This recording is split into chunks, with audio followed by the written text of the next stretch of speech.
మీ బావ సంగతి ఏడికి వచ్చింది అయితేనే కానీ. ఏడికి వచ్చిందే అలా అయ్యి ఒప్పుకుంటలేడు.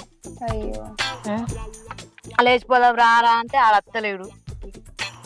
ఆ చెట్లు పుట్టలు పట్టుకొని తిరుగు కూడా అవుతాను. జాగ్రత్త మరి, మెల్లగా ఏమైనా చేసుకునేరు. ఏంటి చేసుకునేది? అంటే నేను అనేది వాళ్ళు వీళ్ళు అంటారని అగాత్యం చేసుకుంటారేమో అని. గా మోహన్ కంత సీన్లు ఎత్తియే, నేనంత పిరికిదాన్ని ఏం కాదు. నాకు తిక్కలేసిందంటే వాణి లేవట్టుకొని పోతా. ఇక ఏం చెప్తారో చేయని. ఇక గా పని చేయ ఒక్క చిత్తం. గంతేనే. రాజన్న ఇన్ని ఉన్నట్టున్నది. మా ఇల్లు